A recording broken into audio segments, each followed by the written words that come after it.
Central Park, sensory garden for dogs. The name derived from the word scent, reflecting the powerful ability of dogs to smell the scent. This vision took shape on Jan 6th, 2024, when a group of 3 to 4 friends came together to explore the ideas and create something special. From that moment, Central Park was born. Nestled in the heart of Bengaluru, offering a space where dogs could indulge their natural instincts and enjoy freedom to roam and play.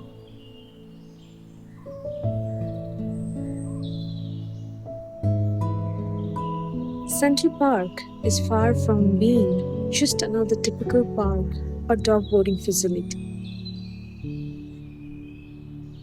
It's a thoughtfully crafted sanctuary where nature and comfort seamlessly come together. The founders of Central Park's Sensory Garden had a clear and compelling vision to create a nature focused, eco friendly space that offers dogs a sense of peace and belonging.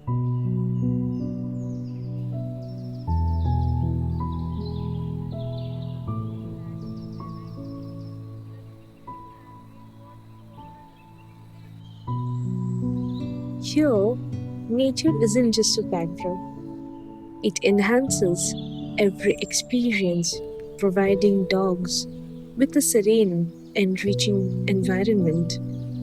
The moment you step into Central Park, you are immersed in stunning views and a calming atmosphere, making it a true retreat where dogs can relax, explore, and find their perfect place of wit.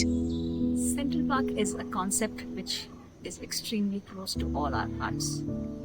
We are 4 or 5 passionate dog lovers.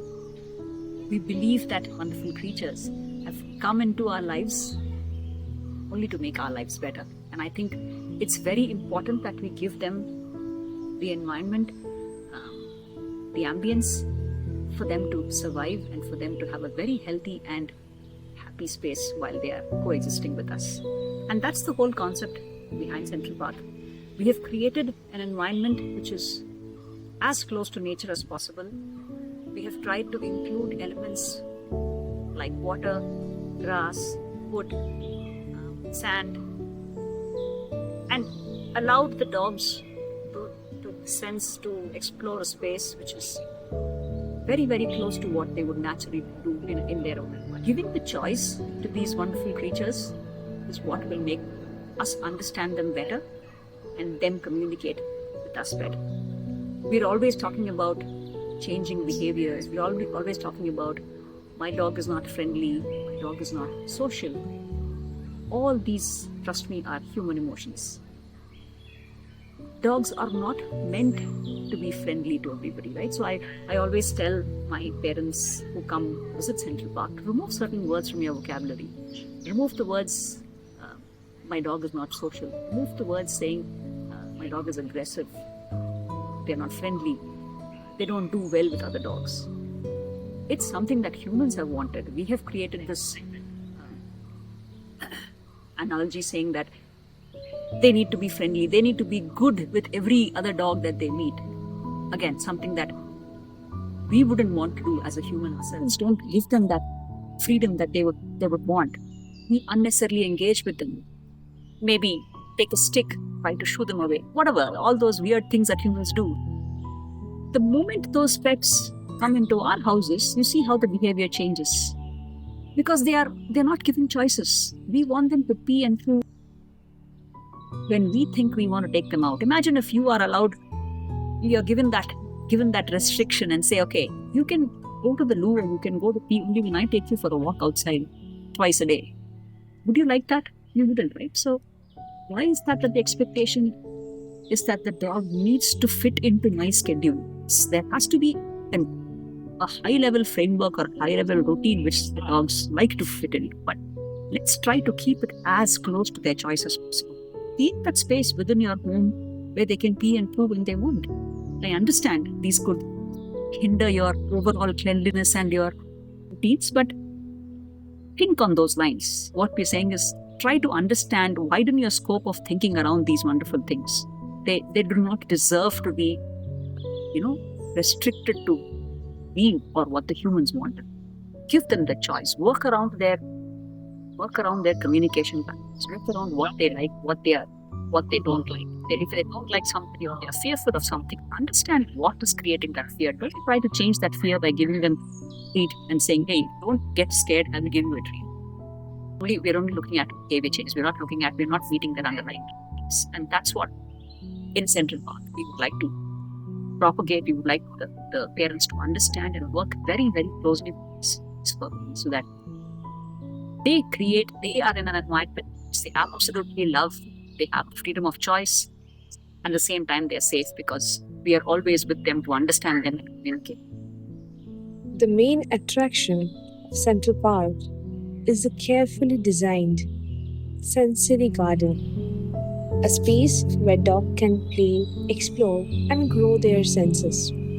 Offered in a 90 minutes session every day, these sessions are divided into two categories, catering to both pups and senior dogs. Here they experience touch and feel activities that help them to connect with their comfort, enriching their journey of self-discovery. Hello there, good morning to everybody.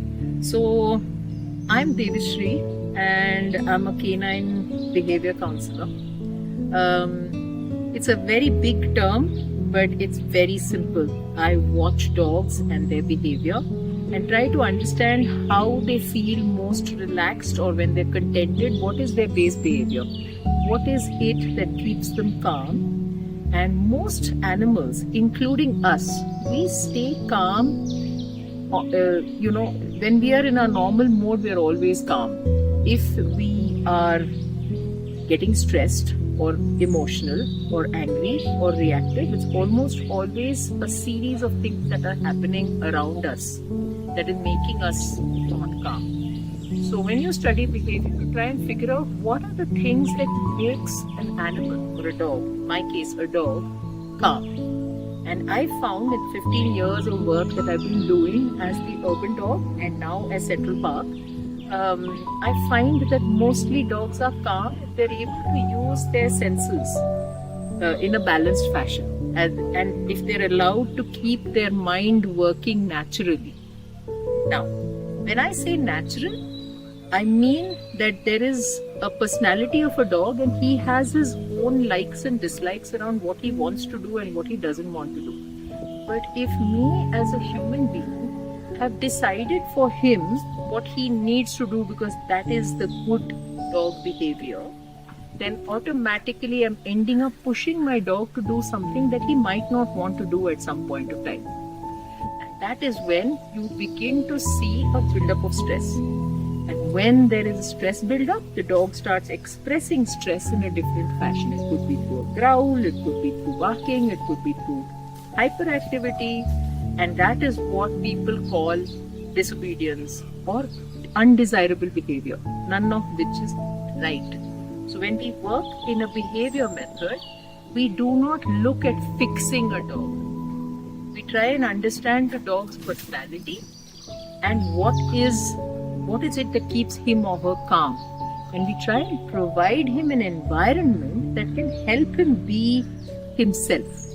And that is where we came upon Central Park as a sensory garden. So Vidya and myself worked on the design of the sensory garden to try and give the dog all the elements that he would have in his natural habitat. But we wanted it to be safe and secure so that the human does not need to protect his dog. He can let his dog be himself within this space. And then the dog shows parts of himself that we have not even seen because they are almost always controlled in an outside environment. For valid reasons. It is unsafe. It is not a good. There's pathogens in the atmosphere. There are strays that could be territorial and aggressive. There are different smells or pesticides that the dog may not like.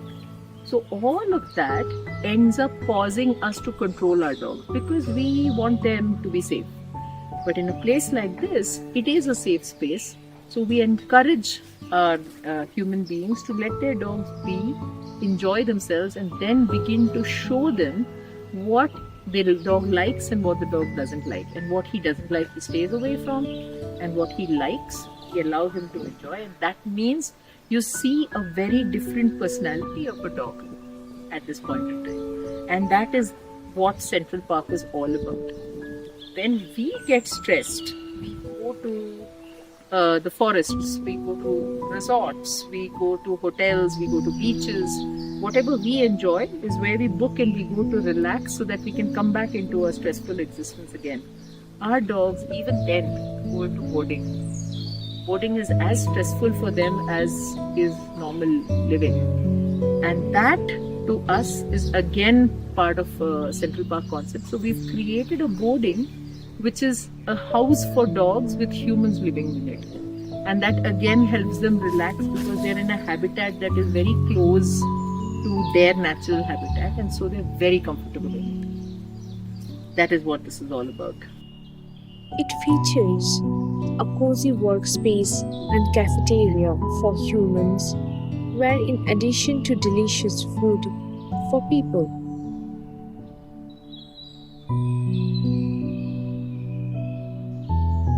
they serve healthy oats pizza, specially made for dogs.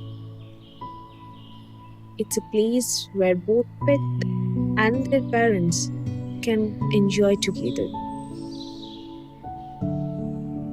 Away from the hustle and bustle, Central Park has created peaceful boarding homes for dogs, designed to offer a natural calming atmosphere. These rooms are sunlight, well ventilated, and thoughtfully equipped to meet every dog's needs, providing them with safe, comfortable shelter.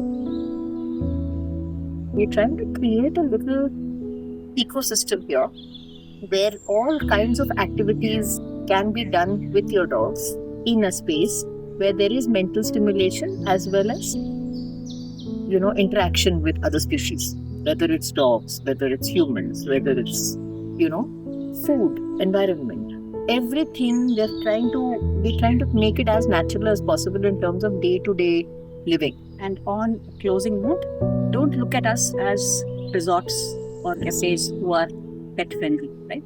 We are dog focused and we tolerate humans. I mean, we're not trying to be mean to the humans, but we are about dogs. So all the things that we do here are keeping the dogs in mind. Humans come secondary to us because it is important we understand that we need to give that space and that freedom to our fur kids to understand and communicate with them better. Central Park's Sensory Garden is a pet resort where dogs are free to explore and humans learn to understand their needs. Let the leash be unleashed, not under control.